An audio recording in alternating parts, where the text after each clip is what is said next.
Jameson Toft here with a little review of day 1 and preview of day 2. And starting right from the very start, when we had the top 160 players, you had wins, a fantastic win in fact for Charlie Mambet on the main stage against Stefan Belmont. Sam Spiver, who was very, very good against a very good player in Kyle Gilding. And then moving further down, you had wins for Mervyn King over Aidan Kirk, Adam Leake over David Sharp, Cristo Reyes, who's back on the Pro Tour after an absence of a couple of years, with a 6-3 win over Graham Usher. And further down you had wins for Tom Sykes, Samuel Whittaker, Darius Labanauskas, who is now with a new brand. He's now part of the Unicorn team. And Niall Cullerton of Ireland, he had a fantastic win, 6-3 over Lewis Pearce. Again, another Pro Tour card holder from this year's Q School. Moving into the next round, you had wins for Darryl Pilgrim, 6-4 over Bo Greaves. It was a fantastic game of darts. Bo played some exceptional stuff, but Mr. P proving too good in the end. Robert Owen with a massive win, 6-4 over Stefan Heydrich.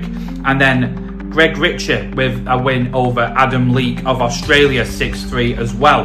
Further down the list, you had wins for Scott Campbell over Denny Oldcounter, and then Jeffrey Spardens with a big win over Chris Landman.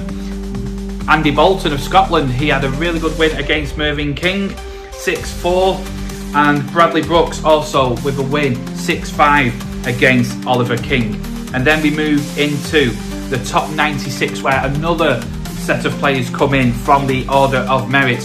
And you had wins for Peter Wright, who was in finding some of that form that's made him win multiple events over the years, including his World Championships, but with a 6-3 win over Darius Labanauskas. And you had a win for Menjur Silovic over Lucas Veining.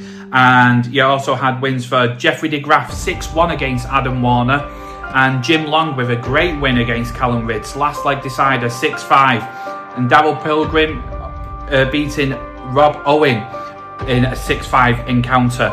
Further down, you have wins for Greg Ritchie over Mickey Mansell. You also had wins for Tom Sykes against, as we've earlier mentioned, Cristo Reyes. And then moving on, we were into the last 64, the last games of the session on Friday. And we had a fantastic 9-darter from Danny Noppert in his 10-4 win over Dimitri Vandenberg. Michael Van Gerwen in an excellent game on the main stage against Nathan Aspinall, who won 10-8. And then further down, we had a 10-4 victory for Ross Smith against former champion Andrew Gilding. And our man Phil Bars had a chance of speaking to Ross here. Ross, congratulations on you. Congratulations, mate. You seem in a really good place right now, smiling away. You seem just real happy and content with life and how you gamers at the moment. Yeah, I'm actually really happy with how my game is and stuff. Probably didn't show it too much on the mini stage there. I look like a rotten miserable old sod, to be fair. Everyone's like, "Will you smile, you miserable git?" So, but at the end of the day, yeah, I'm happy with the win, so all good. But this year started so well, winning tournaments, and when you are losing, it's taking good performances to beat you. That must fill you with confidence at the moment. Yeah, I feel it's one of them at the moment. I think at the start of this year, like first few players, champs and stuff like that, I thought I was rubbish, to be fair. Bit nervy, get off to a good start and that. Put too much pressure on myself. I'm a bit doolally like that, if I'm honest with you. I start looking up HGV jobs. I genuinely do. I'm absolutely mental with certain things. But yeah, I'm happy with how it started this year, apart from the first couple. But obviously that win's a big thing. Your whole career has been one roller coaster of a ride. I'm old, so I remember Ross Smith, the teenage prodigy, coming through and then disappearing, driving again, then coming back, winning your major, not playing so well. How do you process this whole thing? How do you find just maybe a little bit of consistency to your game so it's not this roller coaster? I don't know. I genuinely don't know. I don't know. I just try and be me. So like I don't know. I like coming to the darts and now I love it. I love playing against the best players in the world, and I pinch myself. But I know I can be one of the best players in the world as well on my day. But I'm also that guy who loves going down to the local boozer and having a few beers. Do you know what I mean? And yeah, you know, like Gary Anderson says, if I lose and I'm happy and I go home. Well, me, I'm happy if I lose and I'm not happy if I lose. Sorry, if I lose, worst case, I'll go back to the pub and have a couple of beers. Do you know what I mean? Watch the finals or something. You know what I mean? We know the back end of last year really took its toll on you, probably mentally more than anything, because you weren't producing your best. How long did it take to get that out of your system and look on the brighter side of life?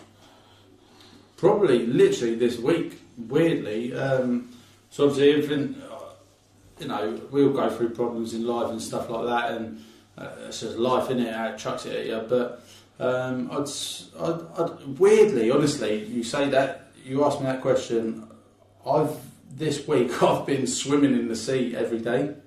For just mental health, great. I've been going into the sauna, then going into the sea. Literally, the sauna's there and the seafront's there.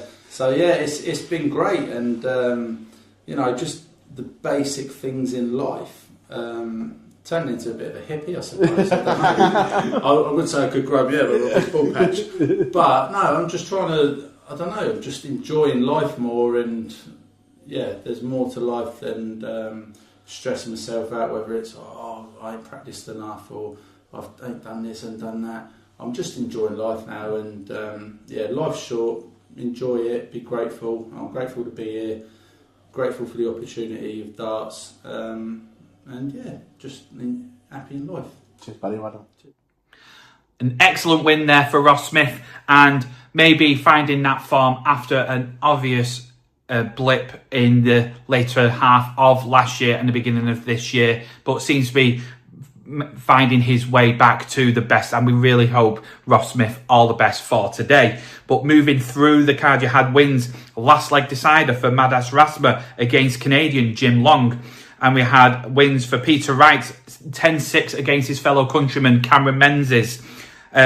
Big win for Stephen Bunting over Theobald Tricol, and Ryan Joyce with a 10-6 win over Charlie Manby of Yorkshire.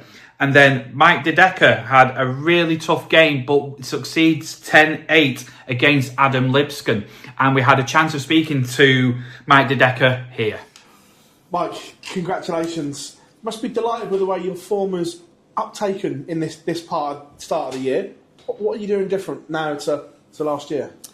Well, funny story. I went to Poland last week or 2 weeks ago, and on Friday I played my game, and I was playing with a slightly longer shaft, but my flights were almost gone, so I took them off, chucked them in the crowd. The day after, I was taking shafts out, and I noticed that they were a bit shorter.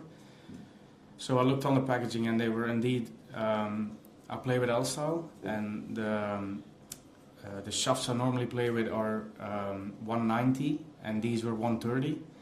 But I didn't have any other with me, and I said, yeah, fine, I'll play with these. And then I lost to Luke, but I had 100 average, and it was the first time in a year that I felt comfortable playing with a set of darts.